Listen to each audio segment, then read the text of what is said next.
le monde, aujourd'hui je vous retrouve dans une nouvelle vidéo pour vous présenter mes favoris du mois de novembre. Donc ce mois-ci j'ai eu quelques coups de cœur et j'ai essayé de combiner un petit peu mes favoris du mois d'octobre également, puisque je vous ai pas fait de vidéo de ce genre le mois dernier. Donc voilà, j'espère en tout cas que ça va vous plaire. Je vous laisse avec la suite de la vidéo, c'est parti. Donc tout d'abord dans la catégorie soins, j'ai deux produits à vous montrer. Donc le premier, il s'agit du Honey Mania de chez The Body Shop. Donc c'est un gel douche au miel que j'ai beaucoup aimé. Il est hyper hydratant. En plus chez The Body Shop vous avez des offres qui sont assez intéressantes à chaque fois. Genre si vous en achetez deux, vous en avez un gratuit. Et je trouve que c'est vachement un bon plan, ça coûte pas hyper cher et pour votre peau c'est le top. Donc voilà, j'ai pas grand chose à dire là-dessus. Et ensuite mon deuxième produit, donc que j'aurais pu aussi mettre dans la catégorie make-up, il s'agit de la HD Studio Photogenic Primer de chez NYX. Donc que j'ai acheté chez Monoprix ce mois-ci et qui m'a énormément plu. Le seul petit bémol avec ça, c'est qu'elle est beaucoup trop pâle. Du coup quand vous la mélangez avec votre fond de teint, en général ça vous pâlit un petit peu. Voilà, ça c'est juste pas trop le top. Donc la formule me plaît pas énormément. Mais en dehors de ça, elle fait tenir le make-up mais genre à fond, vraiment à fond. Mon make-up tient beaucoup plus longtemps, mon teint a l'air beaucoup plus lisse également. Donc voilà, j'aime beaucoup ce produit, juste au niveau de la formule, ça me dérange un petit peu, mais le résultat est tellement beau au final que bon, c'est pas très grave. Ensuite, je vais passer au make-up où là j'ai trois produits à vous présenter. Donc le premier, il s'agit encore une fois d'un produit NYX et c'est un rouge à lèvres liquide, donc les NYX lingerie. Ça fait très longtemps que je voulais m'en acheter un parce que c'est très populaire et que voilà, tout le monde en parle sur YouTube et j'ai vraiment pas été déçue. J'adore vraiment la couleur que j'ai choisie. Il s'agit de la couleur numéro 8 et franchement j'adore. Je trouve que ça va hyper bien avec beaucoup de choses. C'est vraiment la couleur nude que je recherchais parce que c'est vrai que j'avais commandé donc les Kylie Lip Kit et que je trouvais qu'ils étaient un petit peu trop foncés et qui m'allaient vraiment pas au teint, tandis que celui-ci je trouve que ça passe hyper bien avec beaucoup de choses. Et en général je l'accorde avec le crayon à lèvres Dolce K de chez Kylie Lip Kit et c'est un favori également. Donc je n'aime pas du tout les rouges à lèvres liquides de chez Kylie Cosmetics, mais j'aime énormément leur crayon à lèvres. Les deux ensemble je trouve que ça se combine hyper bien, les deux couleurs se marient mais à mort. Donc voilà, j'ai pas grand chose à dire là-dessus, juste c'est un très beau combo et tous les rouges à lèvres que vous m'avez vu porter sur Instagram, Snapchat, etc. c'était les combinaisons de ces deux produits. Et le dernier produit dans cette catégorie, il s'agit de cette palette de chez Becca, donc c'est la palette Jaclyn Hill. Je suis extrêmement fan de cette palette, je la trouve magnifique. J'ai hésité pendant très longtemps à m'acheter des highlighters parce que je voyais pas trop l'utilité. Et maintenant que j'ai acheté ça, je n'en passe plus, je mets de l'highlighter tout le temps. Je trouve que vraiment ça redonne vie à votre visage et ça vous donne une meilleure mine, et surtout qu'en ce moment il fait gris, voilà, je trouve que c'est le bon moment de l'année pour se donner un petit peu de peps au niveau du teint. Ça tient hyper bien et comme je l'ai dit dans ma précédente vidéo, c'est vrai que je m'attendais à, vu que c'est de la poudre, je m'attendais à ce que ça sèche un petit peu ma peau et que le résultat soit pas dingue, mais même si j'ai une peau très sèche, le résultat est magnifique. Donc je la recommande à 10 000 %. Je sais pas si elle y est encore chez Sephora parce que beaucoup de personnes la voulaient, mais si vous pouvez mettre votre main dessus, allez-y parce que c'est vraiment hyper bien. Et en plus c'est Jaclyn Hill qui l'a faite, donc voilà.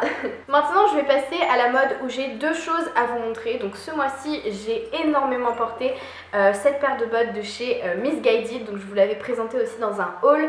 Donc c'est vrai que quand je les ai reçues, je les ai pas portées des masses parce que le bout en fait me dérangeait, mais maintenant que j'ai commencé à les porter, je m'arrête plus. Je trouve qu'elles passent avec tout, je les trouve trop belles, je les mets tout le temps sur Instagram, sur Snapchat, enfin je trouve qu'elles sont magnifiques et j'adore en fait les détails sur le côté. Je trouve que ça donne un petit, je sais pas, un petit côté en plus, et ce que j'aime beaucoup c'est que ça me grandit énormément. Donc même si le talon est pas énorme, je parais beaucoup plus grande quand je les porte et du coup ben moi j'aime beaucoup parce que je suis petite. Elles sont hyper confortables également et voilà, hyper originales. Et le deuxième favori au niveau de la mode, il s'agit de cette veste en jean dont je vous avais parlé dans un haul également. Elle me vient de Shein. J'essaierai de vous mettre un close-up parce que là même si je la déballe vous n'allez pas vraiment voir la beauté de la veste, mais je la mets tout le temps. C'est la seule veste que je mets, elle chauffe hyper bien parce que bah moi je me caille pas quand je la porte et elle est hyper belle. Voilà, ça a l'air d'être une veste Levi's ou autre. Tout le monde me complimente à la fac quand je la porte, tout le monde me demande d'où elle vient. Non, mais la qualité c'est vrai qu'elle est pas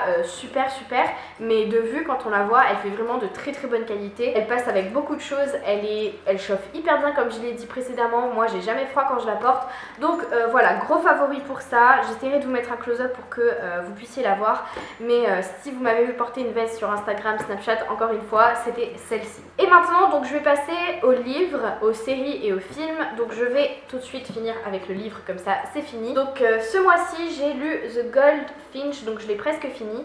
Donc c'est un livre que je lis en anglais. J'avais entendu la youtubeuse Sunbeam Jess, donc je vous mettrai en barre d'infos, c'est ma youtubeuse favorite parmi toutes les youtubeuses au monde. Elle fait beaucoup de vidéos sur les livres, donc c'est une youtubeuse anglaise par contre, mais elle fait énormément de vidéos sur les livres, donc si ce genre de vidéo vous intéresse et que vous vous intéressez à l'anglais, je vous mettrai la chaîne en barre d'infos. Donc ce livre, en gros, je peux pas trop vous en dire comme à chaque fois, parce que sinon je vous spoil un petit peu l'histoire et l'intrigue de la chose, mais en gros, dans ce livre, c'est l'histoire d'un garçon qui essaie de se remettre de la mort de sa mère dans un attentat auquel il a survécu. Voilà, je vais juste vous dire ça. Le reste, il faut le lire. C'est un très beau livre, c'est très bien écrit. Il est écrit en anglais et moi j'ai réussi à le lire assez facilement parce que voilà, il y a des passages bien sûr que je comprends pas à fond, mais il y a des passages qui sont très compréhensibles. C'est très bien écrit pour un livre en anglais, je trouve. J'avais lu donc Nos étoiles contraires en anglais et je trouvais que c'était très mal écrit, j'avais pas du tout aimé, tandis que ça, j'adore.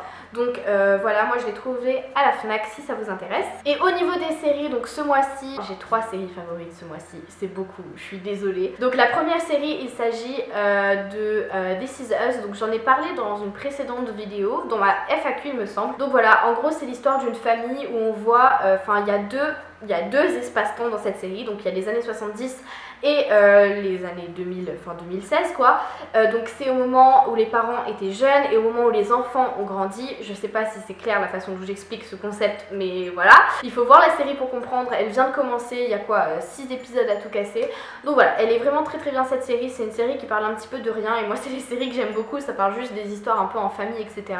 La deuxième série que j'ai beaucoup regardée ce mois-ci et que j'ai fini déjà, il s'agit de The Crown, donc sur Netflix, qui retrace le règne de la reine Elisabeth II. J'en ai également parlé dans une vidéo FAQ, je viens de m'en rendre compte, je suis désolée.